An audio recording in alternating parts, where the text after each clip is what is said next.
ఇది ఈ ముచ్చట చెప్పుకోవాలి. బీఆర్ఎస్లో వారసత్వం,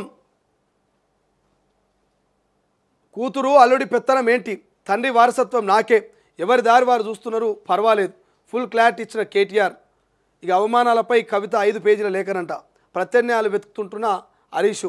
అమెరికాలో సెటిల్మెంటు జరగనుందా, కొత్త పార్టీలు పెట్టేది ఎవరు? ఇలా మొత్తం వార్త చదవాల్సిన అవసరం లేదు, క్లియర్గా తెలుస్తూ ఉంది. గత కొన్ని రోజుల నుంచి ప్రచారం జరుగుతుంది, బీఆర్ఎస్లో వారసత్వం వార్ నడుస్తున్నది. మీ అందరికీ తెలిసిందే. ప్రధానంగా అధికార కాంగ్రెస్ పార్టీ ఇంకా చెప్తున్నది. నిన్న ఆది శ్రీనివాస్ గారు ప్రెస్ మీట్ పెట్టారు.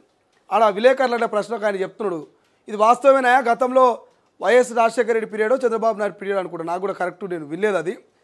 హరీష్ రావు మంతనాలు జరిపిండట. ఏమని, ఓ 40-50 మంది నా ఎంబడినారు ఎమ్మెల్యేలు, నేను పార్టీ మారుతాను, గతంలో వైఎస్ రాజశేఖర రెడ్డిని అనుకుంటాను నేను, నాకు తెలిసి వైఎస్ రాజశేఖర రెడ్డిని కలిసిండట.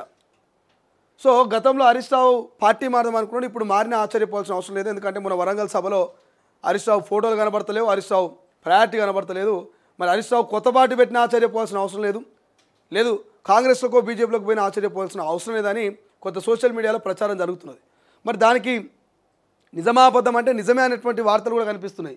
ఎందుకంటే ఈ మధ్య కాలంలో కవిత యాక్టివ్ అవ్వడం, కవిత కూడా నాకు కూడా కొంత ప్రయారిటీ ఇవ్వాలి, నాకు కూడా వర్కింగ్ ప్రెసిడెంట్, నాకు ప్రెసిడెంట్ ఇవ్వాలి, కీలక పదవుల్లో నేను కూడా ఉండాలని ఆమె స్టైల్లో ఆమె ప్రజలకు పోతున్నది, ప్రజలతో చైతన్యపరుస్తున్నది, ప్రజల్లో మీటింగులు పెడుతున్నది. ఈ మధ్య ఆమె మరి అమెరికా కూడా పోయే ప్రయత్నం చేస్తున్నది. వాళ్ళ కొడుకుకు సంబంధించి ఏదో కార్యక్రమం ఉన్నది, అక్కడ ఏదో పట్టాకు సంబంధించిన చదువులకు సంబంధించినటువంటి కార్యక్రమం ఉంటే అక్కడ పోతారని అంటున్నది.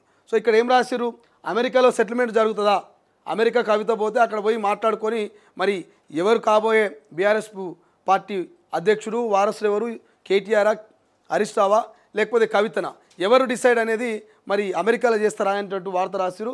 బట్ ఇందులో జెన్యున్గా నిజం ఉందా లేదా అనేది పక్కన పెడితే అంతర్గతంగా కవితకో లేకపోతే హరీష్ రావుకో కేటీఆర్కో తెలియాలి, కేసీఆర్కో తెలియాలి నిజంగానే కుటుంబాల్లో కలహాలు జరుగుతున్నాయా జరుగుతలేవని. బట్ బయట మాత్రం ఇటు బీఆర్ఎస్ శ్రేణుల్లో, కాంగ్రెస్ శ్రేణుల్లో, బీజేపీ శ్రేణుల్లో మాత్రం డిస్కషన్ నడుస్తున్నది, సోషల్ మీడియాలో డిస్కషన్ నడుస్తున్నది. ఆ డిస్కషన్స్ రీజన్ ఏంటంటే ఇవే, మన వరంగల్ సభలో కవితకు హరీష్ రావుకు ప్రయారిటీ ఇవ్వలే, మొత్తం కేటీఆర్ ఫోటోలు, కేటీఆర్ కథ కార్యక్రమాలు ఉన్నాయి. ఆ సభలో కూడా హరీష్ రావు మాట్లాడలే, మన ఎర్రబల్లి మాట్లాడి, కేసీఆర్ మాట్లాడి, మీతో ఎవ్వరు మాట్లాడలే, ఆడ దుకాణం బంద్ అయిపోయింది అప్పటికే. మరి పార్టీలో కూడా వర్కింగ్ ప్రెసిడెంట్గా కేటీఆర్ అన్నాడు, హరీష్ రావు ఏమైనా పదవి ఉందంటే ఏం లేదు, కవిత ఏమైనా ఉందంటే ఆమె కూడా ఏం లేదు, ఆమె జాగృతి దుకాణం ఎత్తుకున్నది. బీఆర్ఎస్ పార్టీ అని చెప్తలే కవితమ్మ, జాగృతి అని చెప్తున్నది. సో ఇట్లా మరి ఈ కుటుంబ కలహాలు ఎక్కడ దాకా పోతాయి, ఎవరు పార్టీలు మారుతారు, ఎవరు కొత్త పార్టీ పెడతారు అనేది 4 రోజులు ఆగితే కానీ తెలియదు. బట్ ఏదేమైనా ఎవరెవరు మాత్రం బయటికి పోతారు అనేది ఒక ఇండికేషన్ అయితే కనబడుతున్నది. హరీష్ రావా కవిత నాకు తెలియదు కానీ పక్కకు పోతారు, పక్క పార్టీలో జాయిన్ అవుతారని ఒక సమాచారం అయితే మనకు అక్కడక్కడ అందుతున్నది. ఇక ఇక్కడ ఇంకోటి పెట్టారు, ఎవరొచ్చినా రెడ్ కార్పెట్ అంట, పార్టీ బలోపేతమే ముఖ్యమంట, పంతాలు పగలు వద్దు, క్షేత్రస్థాయి కార్యకర్త పార్టీకి వెన్నుముకనంట. బీజేపీ బీఆర్ఎస్ గ్రౌండ్ క్లియర్ చేయాలి, డీసీసీలకు మీనాక్షి నటరాజన్ ఆదేశాలు.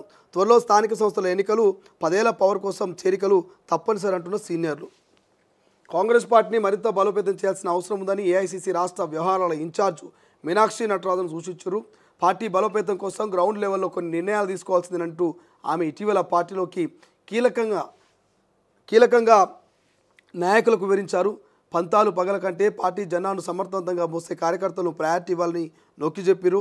క్షేత్రస్థాయి కార్యకర్తలు పార్టీకి వెన్నుముకాన్ని, వారికి పెద్దపీట వేస్తే పార్టీ ఎక్కువ రోజులు సజీవంగా ఉంటుందంటూ ఆమె ఇటీవల జూమ్ ద్వారా ముఖ్య నేతలకు వివరించారు. పార్టీ విస్తృత స్థాయి సమావేశంలో నిర్వహిస్తూ గ్రౌండ్లోనూ జాయినింగ్స్ను ప్రోత్సహించాలంటూ డీసీసీ నిర్ణయం తీసుకోగా డీసీసీలో ఆ దిశగా కృషి చేయాలంటూ మీనాక్షి నటరాజన్ కామెంట్ చేసిందట. ఎవరొచ్చినా రెడ్ కార్పెట్, పార్టీ బలోపేతమే ముఖ్యమంట. అదే కాంగ్రెస్ పార్టీ కొంపం వచ్చింది. ఎవరొచ్చినా తీసుకుంటాం, ఎవరొచ్చినా జాయిన్ చేసుకుంటాం, ఎవరొచ్చినా పదవులు ఇస్తామనేదే కాంగ్రెస్ పార్టీ కొంపం వచ్చింది.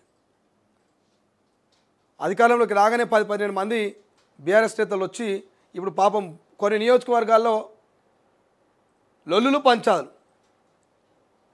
నువ్వు మొన్ననే వచ్చినావు బీఆర్ఎస్ పార్టీకి వెళ్ళి కాంగ్రెస్ పార్టీలు, కానేమో ఇక్కడ మొదటి నుంచి ఉన్న కాంగ్రెస్ నేత నేను ఇక్కడ స్థానిక ఎమ్మెల్యేని, ఇప్పుడు నేను కాంగ్రెస్ పార్టీకి సంబంధించిన నాయకుని, నా పెత్తనం జలాలని బీఆర్ఎస్ నుంచి వచ్చినటువంటి ఎమ్మెల్యే ఏడికి పోయినా అదే. జగిత్యాలలో అదే, జగిత్యాల సంజయ్ వర్సెస్ ఆయన పేరు ఉన్నది మాజీ ఎమ్మెల్సీ జీవన్ రెడ్డి, ఇద్దరి మధ్యలో కొట్లాట. ఈ పటాన్ చెరువు పోతే గూడెం మైపాల్ రెడ్డి, ఆయన పేరేం పేరు, ఆయన నీలమధు, కాట శ్రీనివాస్, ఇదే పంచాయతీ. ఇక్కడ బండ్ల కృష్ణమోహన్ రెడ్డి, అటుపోతే ఆమె జెడ్పీ చైర్పర్సన్ సరిత ఏమని ఉంటుంది ఆమె, అక్కడ అదే పంచాయతీ. ఇటు మొన్ననే కాలే యాదవ్ వచ్చింది చేవేలలో వార్త, మండల అధ్యక్షుడు లొలి పెట్టుకుంటున్నాడు చేవేలలో, ఇక్కడ ఇదే దుకాణం. ఇట్లా చెప్పుకుంటూ పోతే చాలా ఈ ఖైరతాబాద్లో అదే దుకాణం. ఇక చెప్పుకుంటూ పోతే మొత్తం ఈ 10 మంది ఏడైతే జాయినింగ్స్ అయ్యారో ఆడ మొత్తం ఇవే పంచాయతీలు, ఇవే లొల్లులు. ఇప్పుడు మళ్ళా మీనాక్షి నటరాజన్ చెప్తుందంట రెడ్ కార్పొరేట్ వేసి వెల్కమ్ పలకాలంట. బీజేపీలో వచ్చినా బీఆర్ఎస్లో వచ్చినా 10 ఏళ్ళు పార్టీ అధికారంలో ఉండాలంటే అందరికీ వెల్కమ్ పలికి అందరినీ చేర్చుకొని స్థానిక సంస్థ ఎన్నికల్లో ముంగలు పోవాలని అంటున్నది. మరి ఇదేంతవరకు సక్సెస్ అయితే తెలియదు కానీ గ్రౌండ్లో మాత్రం డీసీసీలకు వాళ్ళందరికీ మీనాక్షి నటరాజన్ అయితే చెప్పిందట సీరియస్గానే, ఎవరొచ్చినా తీసుకోర్రి, బీజేపీ బీఆర్ఎస్ను ఖాళీ చేయర్రి, భవిష్యత్తు 10 ఏళ్ళు మనం అధికారంలో ఉన్నట్టే గ్రౌండ్ లెవెల్లో ఉన్న కార్యకర్తలు గట్టిగా ఉండాలి, బలంగా ఉండాలి, నీతి నిజాయితీగా ఉండాలనేది మాత్రం మీనాక్షి నటరాజన్ చెప్పిందట. చూడాలి ఎమ్మెల్యేలు చేర్చుకుంటేనే గిట్లా అయిందంటే మరి కింది స్థాయి క్యాడర్లు లీడర్లు వస్తే కాంగ్రెస్ పార్టీ భవిష్యత్తు ఏమవుతుందో ఇక వాళ్ళే ఆలోచన చేసుకోవాలి. దిశలో ఏమున్నాయో దిశలో కూడా ఆల్మోస్ట్ అవే. తెలంగాణలో భూ ప్రకంపనలు అనేటువంటి వార్త ఎల్లడి కనిపిస్తుంది. మీ సమరం ప్రజలపైన అంటూ తెలంగాణ అభివృద్ధికి సహకరిస్తాం, అంతే ఇవే కనబడుతుంది.